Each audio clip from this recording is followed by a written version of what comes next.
Luísa e a minha equipe ficou responsável por abordar sobre os FDICs, que são os fundos de investimentos em direitos creditórios. A gente vai falar um pouco sobre o que ele é, os objetivos, as características, as vantagens, sobre a governança e muito mais. Então, Luísa, mas o que seria esses FDICs? São os fundos de investimentos em direitos creditórios, que são aplicações de renda fixa, onde ele investe em títulos de créditos. E ele já tem taxas previamente fixadas ao ato do contrato. Mas esses rendimentos, eles podem variar de acordo com a cota que é escolhida pelo cliente. Mas o que seriam esses direitos creditórios, não é? Os direitos creditórios, eles são todos os direitos que a empresa tem a receber provenientes de cheques, cartões de créditos, duplicatas, aluguéis, contratos e entre outros. Então, para ele ser considerado um FDIC, ele tem que ter pelo menos 50% do seu patrimônio líquido investidos em direitos creditórios. Além disso, os FDICs eles são regulados pela Comissão de Valores Mobiliários através da Instrução 356, onde lá contém todas as regras específicas de transparência, divulgação de informações, gestão de risco do fundo de investimento, para conseguir proteger os interesses dos investidores. Mas qual é o objetivo desses FDICs? Como esses direitos creditórios eles são vendidos a terceiros, os FDICs eles têm como objetivo antecipar esses direitos creditórios para a empresa, com uma taxa de desconto, que por sua vez vai remunerar os seus investidores. Mas essas cotas elas só são emitidas para aqueles investidores que são qualificados ou profissionais, que são aquelas pessoas que têm mais de 1 milhão investido do seu patrimônio. Então, eles restringem, a essas pessoas e os pequenos investidores não têm acesso a esses FDICs. E esses FDICs, eles são isentos de vários impostos, inclusive o IOF, mas tem uma ressalva, que ao resgatar os seus recursos, você vai pagar o IR, que é o Imposto de Renda.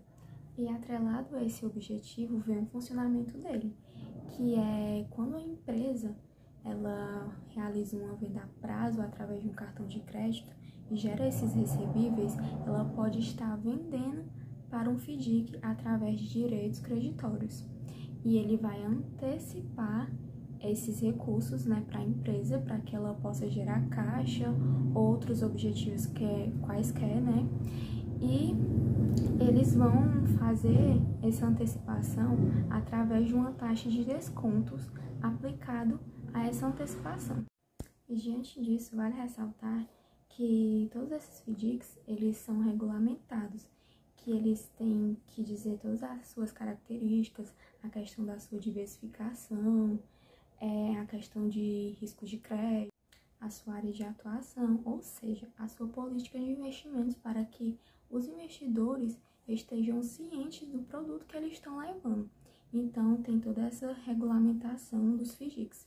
Para terminar minha participação, vale pontuar que temos 2 tipos de FDICs, os abertos e os fechados. Os abertos, eles são caracterizados pela questão da sua flexibilidade e liquidez, ou seja, você pode resgatar o fundo a qualquer momento e você não precisa cumprir um prazo. Já os FDICs fechados, eles te dão essa menor flexibilidade, porque você pode resgatar a sua cota só no término do fundo de investimentos, ou seja, no vencimento que está estabelecido no contrato. Então, é mais para investidores que desejam aplicar no longo prazo. Então é isso, e a Erika vai falar agora um pouco. Bom, gente, meu nome é Erika e eu vou falar um pouco sobre o processo de securitização, os títulos que podem ser emitidos através dele e também as vantagens que o FDIC vai oferecer aos seus investidores. Quando a gente vai falar sobre o processo de securitização, a gente vai falar sobre um processo em que uma dívida a receber ela vai ser transformada em um título que pode ser negociado ali entre os investidores. Então, nada mais é do que isso. Securitização é quando você pega uma dívida a receber e faz ela ser negociada entre os investidores. Ah, Érica, e como que isso funciona de fato? Qual é esse processo? Bom, o processo vai contar aqui com 3 agentes. O primeiro é o credor ou cedente, e no caso é aquela instituição, a empresa, que vai ter ali o direito de receber essas dívidas, certo? E aí ela vai entrar em contato com o segundo agente, que no caso é a agência securitizadora, certo? Que vai ter ali o papel de intermediário entre o credor e o investidor. E aí ela que vai realizar essa operação, né? Como que ela vai fazer isso?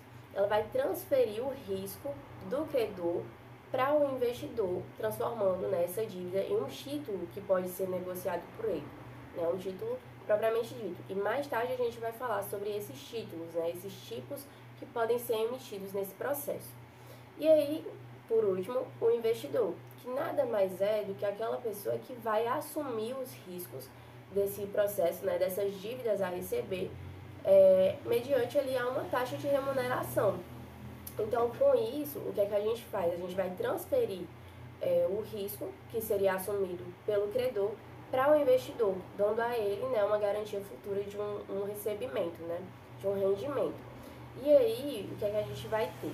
Vamos ter 3 tipos de títulos que podem ser emitidos aqui: o CRI, o CRA e o FDIC, certo? Primeiro, eu vou falar sobre o CRI e o CRA, que eles são títulos bem parecidos, com características bem comuns, assim, então é fácil de vê-los juntos. O CRI, né, é o Certificado de Recebíveis do Imobiliário, então os nomes também são bem intuitivos. Quando a gente está falando sobre CRI, é um certificado, né, é um título que vai ser voltado para o financiamento do setor imobiliário. E aí ele também é classificado como um título de renda fixa, certo? Ah, e o CRA é seguido pela mesma lógica, é o Certificado de Recebíveis do Agronegócio. Então ele é voltado para o financiamento do agronegócio. E ele também é um título de renda fixa, tá? Ah, características que eles têm em comum também. Há 2 características aqui que vale a gente citar, certo? Ambos são isentos do imposto de renda e ambos não são protegidos pelo Fundo Garantidor de Crédito. Então o investidor tem um risco aí também, né? E por último o FDIC, que ele é um fundo de investimento que 50%, né, do total líquido ele vai ser voltado para o patrimônio, do patrimônio dele vai ser voltado para os títulos creditórios, certo?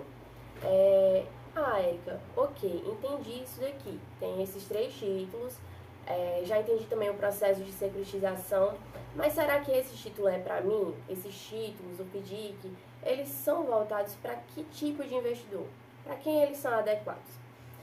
Como a gente já viu que eles são títulos de renda fixa, né? Então a gente já pode supor aqui que é um risco um pouco menor, né, do que na renda variável e tal. Então, eles são para investidores mais conservadores, mais moderados. Seriam para mais conservadores. Mas tem um ponto que a gente já citou aqui e que vale prestar uma atenção na hora de decidir. Eles não são garantidos pelo Fundo Garantidor de Crédito. Então, para quem eles são adequados? Para quem é uma opção interessante? Para uma pessoa que quer investir na renda fixa, ganhando um pouco mais, tendo um rendimento um pouco maior, mas ao mesmo tempo tendo em mente que ela vai ter também esse risco, né, a mais assim, a ser pensado. Ela não vai ser, não vai ter uma garantia ali do Fundo Garantidor de Crédito, certo? Tá, ok. Já sei que eu vou correr esse risco e tal. Tô pensando que pode ser pra mim, mas qual é a vantagem que o FDIC pode me oferecer, né? Será que realmente é uma opção interessante, além dessas coisas que eu já falei aqui? Bom, a gente listou aqui 4 pontos que tornam esses títulos bem atrativos assim aos seus investidores. O primeiro e o mais simples de todo é a questão da diversificação da sua carteira de investimentos, né? O segundo é porque é um processo seguro. Você vai ver que, aliás, o segundo e o terceiro, a gente já pode resumir nesse ponto.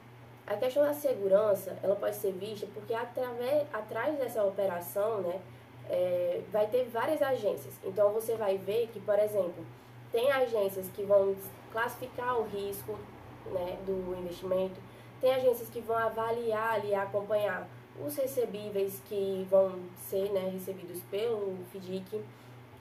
Então, assim, de fato, é um processo que tem vários agentes ali operando por trás, tornando o processo muito fiscalizado, sendo acompanhado. Então, dá uma segurança para o seu investidor, certo? E aí, o quarto ponto, no caso, seria a questão de que o investidor ele vai entrar naquilo já sabendo exatamente o risco que ele está correndo. Porque cada FDIC, ele é classificado, né? Ele tem uma classificação ali de risco dele. E aí, quem é que vai classificar esse risco? Esse risco são agências classificadoras de risco. Então, assim, essas agências já vão mostrar exatamente para o investidor o risco que ele está correndo, não vai ter surpresas. Certo? Bom, agora que nós já entendemos o que é um FDIC e o seu processo, nós precisamos entender a estrutura para que esse processo ocorra. Então, dentro dessa estrutura, iremos ter alguns fatores, como o cedente, o administrador, o custodiante. E agora eu vou abordar um pouco onde cada um deles entra e o que cada um deles faz. Então, iniciando pelo cedente, que será a empresa que vendeu seus produtos a prazo, porém deseja receber os seus produtos antes desse prazo. Ela que irá atrás de um FDIC para que consiga adiantar os seus recebíveis. E para que esse FDIC seja estruturado, iremos precisar de um estruturador, que pode ser tanto uma consultoria quanto um banco de investimentos ou até mesmo o próprio administrador do FDIC. Ele é que irá procurar os parceiros e os recebíveis, ele irá auxiliar no encontro desses parceiros e recebíveis e escolher os melhores. Logo depois teremos a assessoria jurídica, que pode ser uma empresa de assessoria jurídica, que ela irá ajudar no regulamento do FDIC, irá ajudar em toda a parte processual e jurídica da construção daquele FDIC. Após termos o estruturador e a assessoria jurídica, nós iremos precisar do administrador, pois ele é que irá protocolar o fundo na CVM. E o administrador, ele deverá ser, na realidade, uma instituição financeira. Pode ser um banco comercial múltiplo ou um banco de investimento. Após termos esse administrador, também precisaremos de um gestor. Então, quanto maior a estrutura do FDIC, melhor possuir um gestor, pois ele é que irá estruturar o fundo e fazer com que esse fundo consiga seguir a política de investimentos pré-estabelecida do FDIC. Nós também teremos o distribuidor que fará com que as cotas do FDIC cheguem ao investidor. Isso independente do FDIC ser aberto ou fechado. Sempre precisará de um distribuidor para fazer com que o investimento chegue ao investidor. Nós também teremos os custodiantes, que terão um papel muito importante, pois eles é que irão validar os direitos de creditório, toda a documentação referente a isso, eles é que irão validar, além de verificar os lastros desses investimentos. Então, ele também vai receber e cobrar os pagamentos e resgatar qualquer outra renda relativa aos títulos dos custodiantes. Agora que já abordamos os 4 principais, digamos assim, dessa estrutura, vou dar o destaque para falar um pouco do auditor, por exemplo. O auditor ele será muito necessário para validar de forma externa todo o processo que está ocorrendo dentro do fundo para ver se está de acordo com as normas ou não. Além do auditor, também teremos a agência de classificação de risco. Essa agência aqui irá falar qual é o rating do FDIC e verificar o nível de risco em investir no FDIC. Nós também teremos o consultor, que vai ser o principal responsável pela originação dos direitos creditórios, ou seja, ele é que irá em contato com o cedente e fazer a ligação para que o cedente entre no FDIC e realize esse adiantamento dos recebíveis. Então, agora para concluir, eu vou colocar uma imagem aqui para a gente conseguir entender qual é o processo dessa estruturação. Como a gente pode ver, primeiro iremos precisar do estruturador e da assessoria jurídica, onde eles irão operacionalizar a sessão para o FDIC e preparar toda a documentação, como eu falei. O jurídico, ele é que vai fazer toda a parte processual e documentação do FDIC para que esteja esteja dentro da regulamentação. Logo depois iremos precisar do cedente, que será a empresa que deseja antecipar os seus recebíveis. E aí eles irão ceder os direitos de creditório ao FIDIC. Após esses direitos serem cedidos, o FIDIC irá emitir as cotas, né, por meio do distribuidor para fornecer aos investidores. Logo após, eles irão pagar a cessão do crédito à empresa cedente, ou seja, eles irão pagar aquele antecipável da empresa. Com isso, o FIDIC ele faz a cobrança aos devedores, que são as pessoas para quem foram vendidas os produtos, né, e que irão pagar a prazo. E após receber esse valor, ele vai direto para o custodiante que envia para o FIDIC.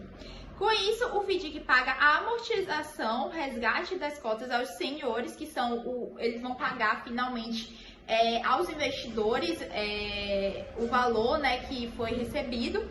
E, por fim, paga a amortização e o resgate das cotas dos subordinados, ou seja, vai pagar de volta à empresa a amortização que foi realizada. E assim nós finalizamos a parte da estruturação do FIDIC e vamos falar um pouco sobre a governança. Pois para que essa estrutura seja seguida por todos os fundos, é preciso seguir uma regulamentação e uma série de normas pré-estabelecidas dentro do governo para que ele seja realizado de acordo com as leis. Então, já iniciando, falando que o FIDIC ele foi criado pela Resolução 2907 de 2001 do CMM, mas só que ele é regulamentado pela Instrução 356 de 2001 da CVM. Então, agora eu vou falar um pouco sobre os principais artigos que eu acredito, eu destaquei alguns artigos dentro dessa instrução e também vou falar das principais mudanças que ocorreram, pois essa instrução já tem mais de 20 anos. E para melhoria e sofisticação do FIDIC, ocorreram uma série de alterações e melhorias, no caso. Então, iniciando pelas alterações que ocorreram durante os anos, a primeira foi a Instrução 531 de 2013, a qual trouxe um aperfeiçoamento dos controles por parte das administradoras e principalmente por parte do serviço, pois com essa instrução foi possível ter mais clareza sobre as responsabilidades da administradora. Além dessa instrução, também tivemos a Instrução 482 de 2011, que foram novas regras para a divulgação de informação das questões contábeis, ou seja, das demonstrações contábeis e financeiras do fundo de investimento. Também tivemos em 2006 a instrução do CVM 444, que ampliou a transparência sobre várias opções de originação e cessão dos créditos. E por fim, em 2009 tivemos a instrução 476, que foi uma regulamentação à emissão pública com esforços restritivos que simplificou a constituição de novos fundos de creditório. E agora, dando destaque a 3 artigos que são bem interessantes dentro da instrução 356 do CVM, eu trouxe o artigo número 20, inciso 1, que aborda sobre os fundos serem fechados ou abertos. No caso, ele vai falar como será o funcionamento se o fundo for fechado e como será o funcionamento caso o fundo seja aberto. O artigo 40 também, pois ele aborda sobre a questão do FIDIC ser necessário que ele tenha 50%, no mínimo 50% em direitos creditórios e o remanescente desse valor, né, pode ser aplicado em outras operações, como por exemplo operações de compromissadas. E por fim, o artigo 8, o qual irá falar sobre a documentação exigida para o fundo. Então, ele vai dizer que, por exemplo, o fundo precisa ter uma declaração de ciência do diretor sobre as suas responsabilidades. E também precisa ter a inscrição do fundo no CNPJ e também um ato de constituição. O fundo deve ter o ato de constituição e regulamento. Então, esses e outras documentações também são exigidas. E aqui nós acabamos de falar um pouco sobre a governança dentro de um FDIC.